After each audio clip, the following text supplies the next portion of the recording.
Hello guys, so I thought today we will go through a video explaining Punnett squares. I know that I've linked a YouTube video, but I'll go through two examples of my own that you can use as well. So today we are going to be determining the percentage of offspring with specific inherited traits using what we call a Punnett square.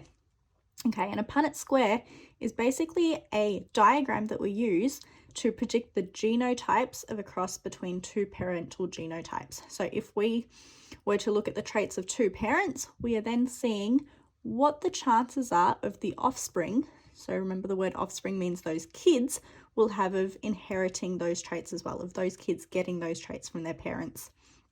So we're going to go through a few terminology words first. So allele, remembering from last lesson, is an alternate form of a gene. So say, for example, we're talking about the gene, let's say, eye color.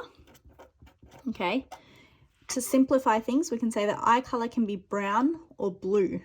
All right, and we've got to figure out of that phenotype, brown or blue, which one is dominant and which one is recessive. So the dominant allele is the one that masks the recessive allele, okay? Remember, if they're both present, the dominant one's going to take over. So I'm going to say that the dominant allele, and we use a capital letter for dominant, is going to be capital B, which is brown eyes. Okay, and then also remembering that recessive is going to be the lowercase of that, so little b, and we're saying for eye color there's blue and brown, so recessive has to be blue eyes.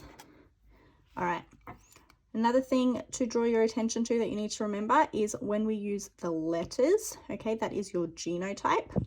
And when we're saying what that represents, okay, so the brown or the blue, that is your phenotype. So the physical characteristic phenotype, the genetic part, the genes, the alleles, the way they're written is the genotype. All right, three other vocab words before we can get into our examples of Punnett squares. Homozygous, remember homozygous means two of the same allele, and we're looking at the dominant. So two of the same, dominant being capital, that'll be capital B, capital B. Okay, homozygous recessive will be homozygous again, both alleles will be the same. Recessive, lowercase, so they're going to be lowercase b. And heterozygous, remember, is you have one of each. So we're going to have capital B here, lowercase b. So I've written the genotypes for each of those. The phenotypes will remember be capital B is brown eyes. Lowercase b is going to be blue eyes. And then remembering, if I've got capital and lowercase, that capital, my dominant, is going to mask or hide my recessive allele, okay? So that's going to be also brown eyes.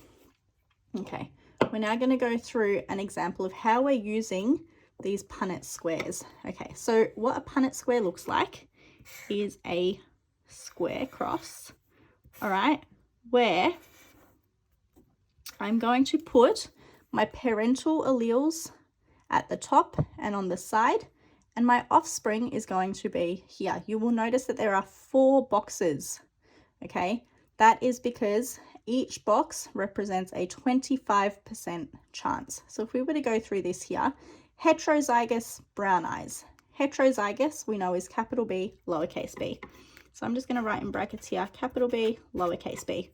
And again, our other parent is heterozygous brown eyes as well, so that's the same.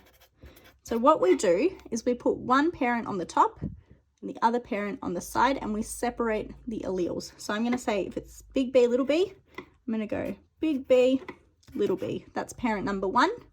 Parent number 2, big B, little b. So we're going to go big B, little b.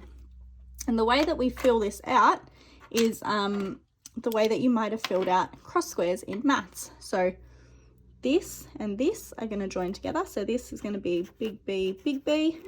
Over here, we're going to have big B, little b. Here, we're going to have big B, little b. Notice I write the capital before the lowercase letter. And this one's going to be little b and little b. All right. So what I can do now is I can write my genotypic ratio and my phenotypic ratio. So my genotypic ratio is going to be 1 out of 4 big B, big B. So I've got 1 out of 4 big B, big B. I've got 2 out of 4 big B, little b. So 2 out of 4 big B, little b. And then I've got 1 out of 4 little b, little b. So this is showing you that even if both of my parents have brown eyes, okay, if they are heterozygous, they can create a child with little b, which we know is blue eyes. So that's my genotypic ratio. Your phenotypic ratio is going to be what that represents. So we've got a big B, which we know is brown. We've got a big B, little b, 2 of them, which we know are blue. So, brown as well. So we're going to say 3/4 are brown eyes and 1/4 are blue eyes. Okay.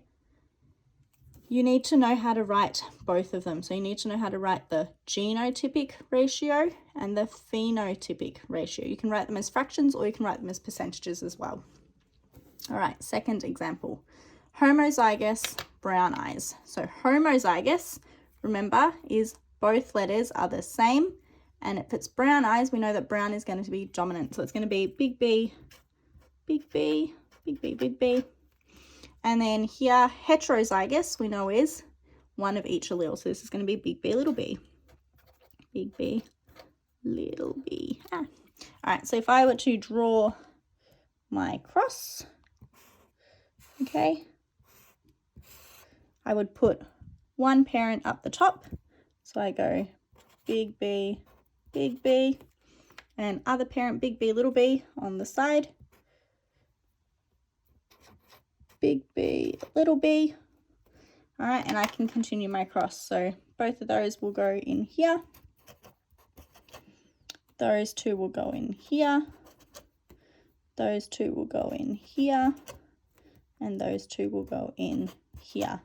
So you will notice that I've got half of them, or 2 out of 4 being big B, 2 out of 4 being big B, little b. So my genotypic ratio is going to be 2 out of 4 big B, 2 out of 4 big B, little b. All right, that's your genotypic ratio, but we know that big B represents brown, and we know if the heterozygous version also represents brown. So that means our phenotypic ratio is 4 out of 4 brown eyes over here. So we might have 2 different genotypes, okay?